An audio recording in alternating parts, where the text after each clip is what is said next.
Les abertures de diario tapit. tul u.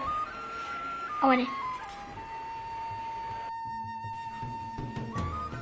En la fèrtil, rica i deliciosa illa d'Anglaterra havia un cavaller valentíssim anomenat el comte de Guillem de Baroic.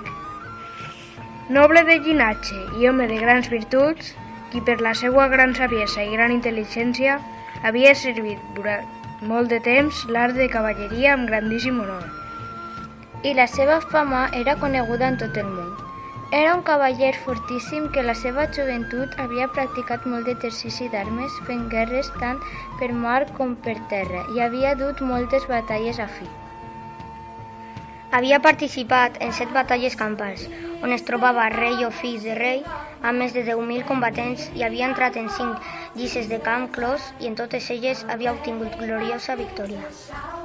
Trobant-se el virtuós comte en edat avançada de 55 anys i mogut per inspiració divina, es proposà d'abandonar les armes i anar en peregrinació a Jerusalem, on tot cristià ha d'anar si li és possible per fer penitència.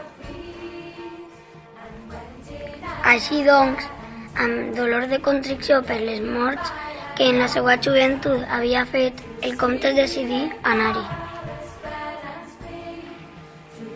Una nit manifestà a la seva muller, la comtessa, la seva partida i, encara que aquesta s'ho prengué amb molta impaciència, tot i que era molt virtuosa i discreta i que li professava un gran amor, es mostrà molt agreujada. Al matí el comte va fer venir al seu davant tots els seus servidors, tant homes com dones, i els digué les següents paraules. Fills meus i fidelíssims servidors, a la Divina Majestat li plau que jo haig de partir. La meva tornada és incerta i el viatge de grandíssim perill. Per això vull satisfer ara a cadascú de vosaltres el bon servei que m'ha fet.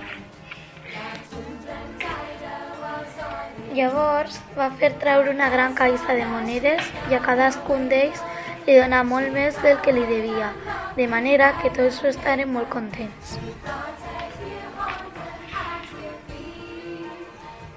Després, encara que tenia un fill de molt poca edat, feu donació amb la comtessa de tot el comtat.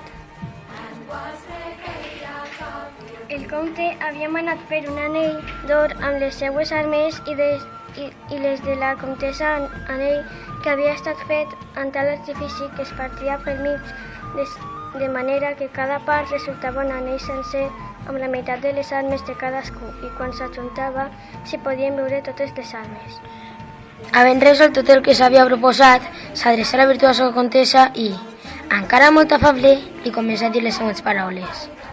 Per experiència conec el vostre verdader amor i la vostra afable condició, muller i senyora meua, i aquest fet em fa sentir major dolor, ja que jo us ame per la vostra molta virtut. Grandíssima és la pena i dolor que sent la meva ànima quan pense en la vostra absència. Però la gran esperança que tinc em dóna consol perquè estic segur que prendreu la meva partida amb amor i paciència. Si Déu vol, el meu viatge acabarà prompte gràcies a les vostres pregàries i així augmentarà la vostra alegria.